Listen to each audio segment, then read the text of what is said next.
8ই August 1963 দিন রাতের বেলায় রয়্যাল মেলের একটা ট্রেন গ্লাসগো থেকে লন্ডনের দিকে যাচ্ছিল। এই ট্রেনের একটা কামরায় নোট ভর্তি ব্যাগ ছিল, যেটা আজ প্রায় 67 মিলিয়ন পাউন্ডস অর্থাৎ প্রায় 800 কোটি টাকা। ট্রেনের ড্রাইভার জ্যাক মিলস খুব স্পিডে ট্রেনটাকে অন্ধকারের মধ্যে দিয়ে নিয়ে যাচ্ছিলেন। তখনই একটা ক্রসিংয়ে সিগন্যালের লাল রশ্মি দেখা যায়। ড্রাইভারের কাছে এটা একটা অ্যাবনর্মাল ঘটনা ছিল, কারণ এই সময় আর এই জায়গায় লাল সিগন্যাল হওয়ার কোনো কারণ ছিল না। তবুও ড্রাইভার জ্যাক মিলস ওখানে ব্রেক লাগিয়েছিলেন আর ট্রেনটাকে ওই নির্জন রাস্তায় থামিয়ে দেন। কিছুক্ষণের জন্য চারিদিকে নিস্তব্ধ হয়ে যায়, কিন্তু এই নিস্তব্ধতার পিছনে লুকিয়েছিল একটা এমন মাস্টার প্ল্যান যেটা সবথেকে বড় রবারিকে জন্ম দিতে যাচ্ছিল, দ্য গ্রেট ট্রেন রবারি, যেখানে ট্রেনটাকেই চুরি করা হয়েছিল।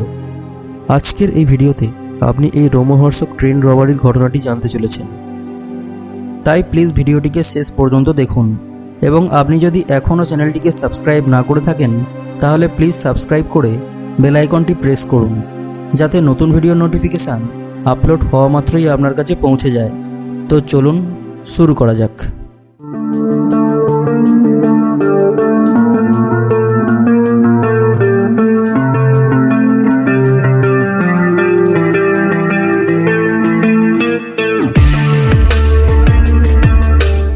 এই ঘটনাটি কোনো সিনেমার গল্প বলে মনে হয়, কিন্তু রিয়েল লাইফেও ডাকাতেরা সাসপেন্সে ভরা প্ল্যানিং করেছিল আর ব্রিটেনের সরকারি ট্রেন থেকে লক্ষ লক্ষ পাউন্ডস লুটে নিয়েছিল, আর সেটাও কোনো গুলিগোলা না চালিয়ে। সব কিছু কয়েক মাস আগে শুরু হয়েছিল, যখন লন্ডনের কিছু ফেমাস ক্রিমিনাল একটা নতুন ঘটনা ঘটানোর প্ল্যানিং শুরু করেছিল। ব্রুস রেনল্ডস, যে এই প্ল্যানিংয়ের মাস্টারমাইন্ড ছিল, সে নিজের কিছু বন্ধুদের সাথে একটা ট্রেন ডাকাতির প্ল্যান বানিয়েছিল। ব্রুসের কাছে ব্রিটেনের ন্যাশনাল পোস্ট সার্ভিস রয়্যাল মেলের একটা সিক্রেট ইনফরমেশান ছিল। ওই সিক্রেট ইনফরমেশানটি রয়্যাল মেলের একজন সিনিয়র সিক্রেট অফিসার ওনাকে দিয়েছিলেন, যে অফিসারের নাম কেউই জানে না। ইনফরমেশান এটা ছিল যে গ্লাসগো থেকে লন্ডন যাওয়ার ট্রেনে একটা বিশেষ কামরা থাকে, যেটাকে হাই ভ্যালু প্যাকেজেস অথবা HVPও বলা হয়। ওই কামরাতে করে একটা বিশেষ দিনে একটা ভীষণই মোটা অঙ্কের টাকা যাওয়ার কথা ছিল, আর ওরা ওই কামরাটাকেই চুরি করার প্ল্যান বানিয়েছিল। ব্রুস রেনল্ডস আর তার সাথী ফেমাস ক্রিমিনাল তো ছিল, কিন্তু ওদের ট্রেন ডাকাতি করার কোনো এক্সপিরিয়েন্স ছিল না। তাই ওরা লন্ডনেরই একটা অন্য গ্যাংকে এই প্ল্যানে সামিল করে, যাদের ট্রেন ডাকাতিরও এক্সপিরিয়েন্স ছিল। এই কুখ্যাত গ্যাং সাউথ কোস্ট রেডার্স নামে পরিচিত ছিল। আস্তে আস্তে টিম বাড়তে থাকে, আর এই প্ল্যানে এখন 15 জনের থেকেও বেশি লোক সামিল হয়ে যায়। ওরা সিদ্ধান্ত নেয় যে কোনো গুলিগোলা না চালিয়ে সরকারি ট্রেনটাকে লুটতে হবে। কিন্তু এটা কোনো সাধারণ ডাকাতি ছিল না যে ট্রেনটাকে থামাও আর লুটে নাও। এটার জন্য কয়েক মাসের প্ল্যানিং করা হয়েছিল। 7ই আগস্ট 1963 দিন সন্ধে 6:50 ট্রেনটি গ্লাসগো সেন্ট্রাল স্টেশন থেকে লন্ডনে যাওয়ার জন্য রওনা হয়েছিল। ট্রেনটা লন্ডনের ইউস্টন রেলওয়ে স্টেশনে ভোর 4টের সময় পৌঁছানোর কথা ছিল। ওই ট্রেনে টোটাল 12টি কামরা ছিল, আর 72 জন পোস্ট অফিসের স্টাফ চলন্ত ট্রেন থেকে মেলসকে শর্ট করার জন্য মজুদ ছিলেন। এই ট্রেন বিশেষ করে শুধুমাত্র পার্সেল আর পোস্টকে আলাদা আলাদা শহরে ড্রপ করার জন্য চালানো হতো। তাই এটাকে না থামিয়েই আলাদা আলাদা স্টেশনে পার্সেল ড্রপস করানো হতো। যখনই কোনো স্টেশন আসতো, তখন ওখানে লোকাল পোস্ট অফিস স্টাফ একটা স্পেশাল এলিভেটর ড্র্যাক্সে বস্তা ঝুলিয়ে দিত। যখন ট্রেন কোনো স্টেশন দিয়ে যেত, তখন স্পিড কমিয়ে দেওয়া হতো, আর ট্রেনের ভিতরে বসে থাকা স্টাফ একটা নেটের সাহায্যে ওই বস্তাটিকে ধরে ফেলত। আর এইভাবেই যে মেলসটাকে কোনো স্টেশনে রাখতে হতো, সেই বস্তাগুলোকে চলন্ত ট্রেন থেকেই ওই স্টেশনে ফেলে দেওয়া হতো। এই প্রসেসের জন্যই ট্রেনকে না থামিয়ে মেলসকে আলাদা আলাদা স্টেশনে ডিস্ট্রিবিউট করে দেওয়া হতো। যে কামরাতে রবারি হওয়ার কথা ছিল, সেটা এখনও পর্যন্ত এই ট্রেনের সাথে অ্যাটাচটি ছিল না। সেই কামরাটি ন্যান ভ্যালি রেলওয়ে স্টেশনে সেফলি পার্ক করা ছিল। এই কামরাকে HVP অর্থাৎ হাই ভ্যালু প্যাকেজেস বলা হতো, কারণ এতে বেশিরভাগ সময় অনেক পরিমাণ ক্যাশ মজুদ থাকত, যেগুলো লোকেরা ওই সময় অন্যান্য শহরে মানি অর্ডার করত। 1960 সাল অর্থাৎ এই ঘটনা ঘটার 3 বছর আগে post office investigation branch HVP কামরার সিকিউরিটি বাড়ানোর জন্য এতে সিকিউরিটি অ্যালার্ম সিস্টেম লাগানোর কথা বলেছিল। আর 1961-তে 3টি এইচভিপি কামরাতে এই সিকিউরিটি অ্যালার্ম সিস্টেম লাগানো হয়। আর যে পুরানো কামরাগুলো ছিল, যেগুলোতে সিকিউরিটি অ্যালার্ম লাগানো ছিল না, সেগুলোকে রিজার্ভে রাখা হয়েছিল। কিন্তু ডাকাতির দিন সবথেকে গুরুত্বপূর্ণ ছিল। ওই দিন সিকিউরিটি অ্যালার্মের এইচভিপি কামরাগুলো আউট অফ সার্ভিস ছিল, তাই একটা রিজার্ভ কামরা M30204M-কে ব্যবহার করা হয়েছিল, যেটাতে কোনো সিকিউরিটি সিস্টেমই ছিল না। এটা একটা ভীষণই বড় খবর ছিল, যেটা ডাকাতেরা রয়্যাল মেলের ইনসাইডারের থেকে পেয়েছিল। যখন গ্লাসগো থেকে ট্রেনটি ন্যান ভ্যালি স্টেশনে পৌঁছায়, তখন রেলওয়ে স্টাফ এইচভিপি কামরাকে ইঞ্জিনের পরে দ্বিতীয় নাম্বারে কানেক্ট করে দেয়। এটা ডাকাতদের পাওয়া প্রথম ইনফরমেশন ছিল, কিন্তু দ্বিতীয় ইনফরমেশনটা এর থেকেও বেশি ইম্পর্ট্যান্ট ছিল। নর্মালি এইচভিপি কামরাতে 3 লক্ষ পাউন্ডসের কাছাকাছি টাকা থাকে, কিন্তু যেহেতু গত সপ্তাহ ব্যাংক হলিডে উইকেন্ড ছিল, তাই ডাকাতির দিন এতে 3 মিলিয়ন পাউন্ডসের মতো ক্যাশ মজুদ ছিল। আর এটাই ছিল দ্বিতীয় ইনফরমেশন। অর্থাৎ যে কোইন্সিডেন্স সেদিন ঘটেছিল, সেটা হয়তো বছরে একাধবারই হয়ে থাকে।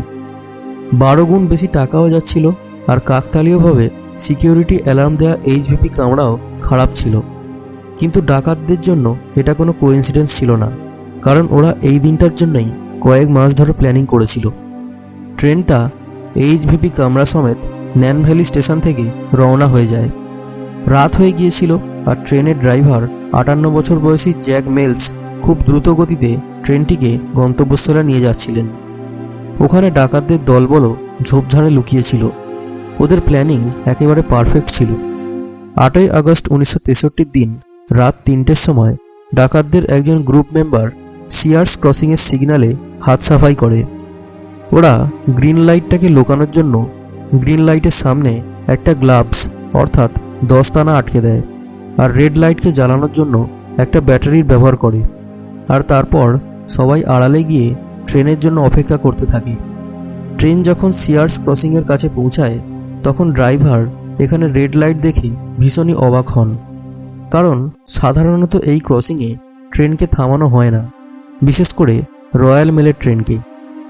যাই হোক, জ্যাক মিলস ব্রেক লাগান আর একেবারে সিগন্যালেই ট্রেনটাকে থামিয়ে দেন। হঠাৎ করে চারিদিকে একটা নিস্তব্ধতা ছেয়ে যায়। এবারে অ্যাসিস্ট্যান্ট ড্রাইভার, যাকে সেকেন্ড ম্যানও বলা হয়, তিনি ট্রেন থেকে নামেন আর লাইন সাইডে লাগানো ফোনের সাহায্যে সিগন্যাল ম্যানের সাথে যোগাযোগ করার চেষ্টা করেন।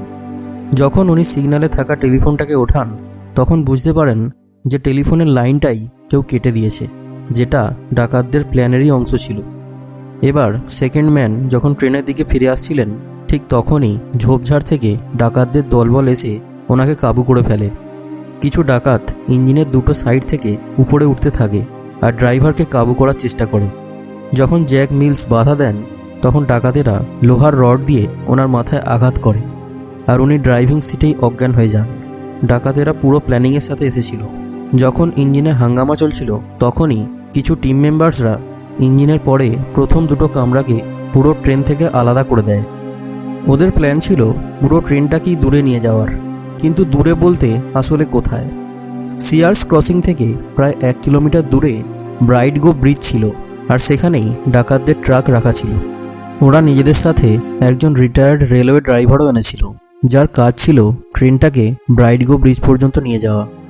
এতক্ষণ যা যা হয়েছিল সেটাও ঠিক প্ল্যান মোতাবেক হয়েছিল, কিন্তু এবারে ডাকাতদের প্রথমবার কোনো মুশকিল পরিস্থিতির সম্মুখীন হতে হয়েছিল।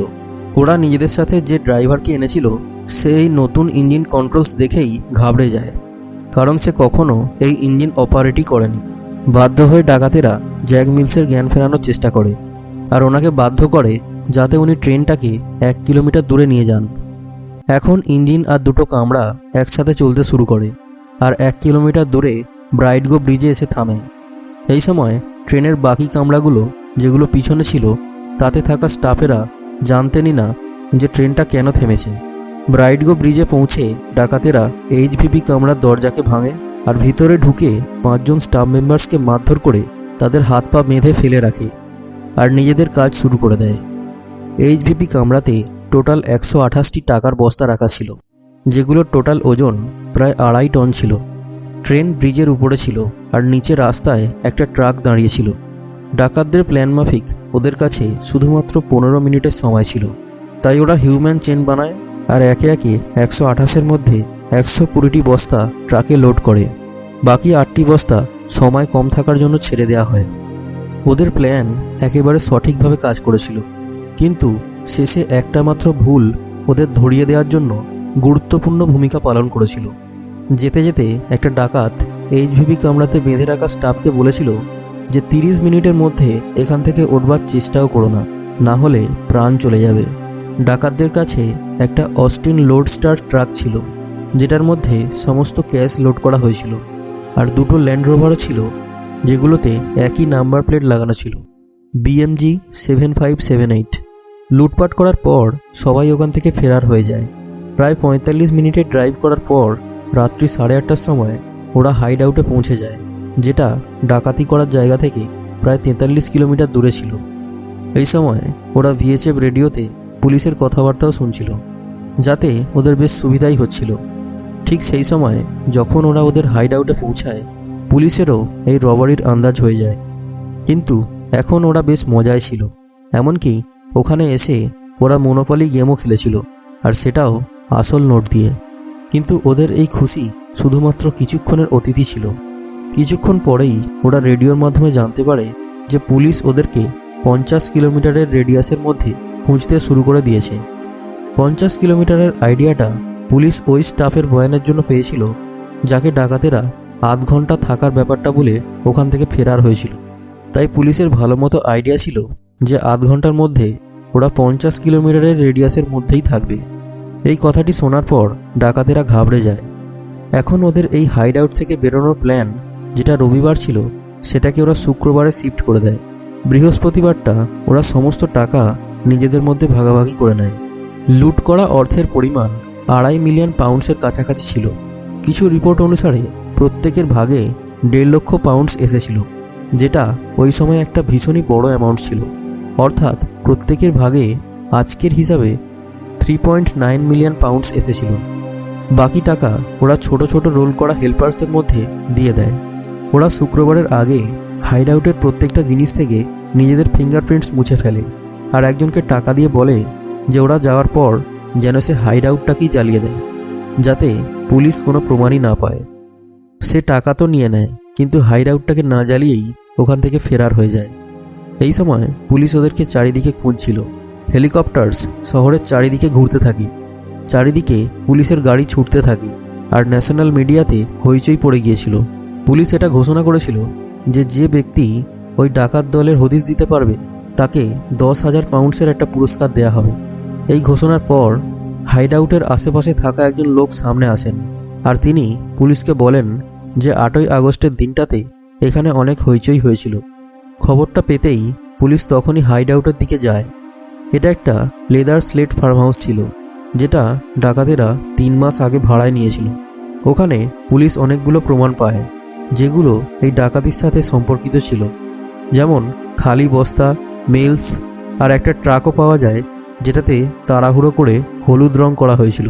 ডাকাতেরা এখান থেকে ফিঙ্গারপ্রিন্টস মুছে দিয়ে গিয়েছিল, কিন্তু ওই মনোপলি গেমের কাছে কিছু ফিঙ্গারপ্রিন্টস মজুদ ছিল, যেটাকে ওরা আসল টাকা দিয়ে খেলেছিল। এই ফিঙ্গারপ্রিন্টস এই কেসে একটা জোরদার প্রমাণ হিসেবে কাজ করেছিল, কারণ ওদের সবারই আগে থেকে কোনো না কোনো ক্রিমিনাল রেকর্ড মজুদ ছিল। তাই ওই ফিঙ্গারপ্রিন্টস পুলিশের পুরানো রেকর্ডের সাথে ম্যাচ করে যায়, আর পুলিশ আসল অপরাধীদের চিনে ফেলে। কয়েকদিনেই পুলিশ 16 জনের মধ্যে 14 জনকে অ্যারেস্ট করে ফেলে।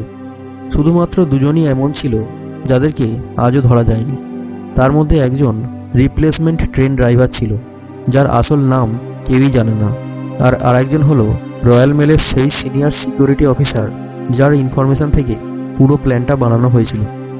আজও পর্যন্ত ওই অফিসারের পরিচয় কেউই জানে না, কারণ না তো সে নিজের মুখ কাউকে দেখিয়েছিল, আর না তো সে নিজের নাম কাউকে বলেছিল। কোর্ট এই রবারিকে সবথেকে বড় রবারি বলে উল্লেখ করে এই গ্যাংয়ের প্রায় সমস্ত লোকেদেরকে 30 বছরের কারাবাসের রায় দেয়। এই রবারির পরে ব্রাইডগো ব্রিজ ট্রেন রবার্স ব্রিজ নামে ফেমাস হয়ে যায়, আর আজ পর্যন্ত এটাই ব্রিজটার নতুন নাম। জ্যাক মিলস, যিনি 58 বছর বয়সী ট্রেন ড্রাইভার ছিলেন, মাথায় চোট লাগার জন্য কখনোই আর ওই চাকরিটা কন্টিনিউ করতে পারেননি, আর 7 বছর পর শারীরিক অসুস্থতার জন্য এই পৃথিবী ছেড়ে চলে যান।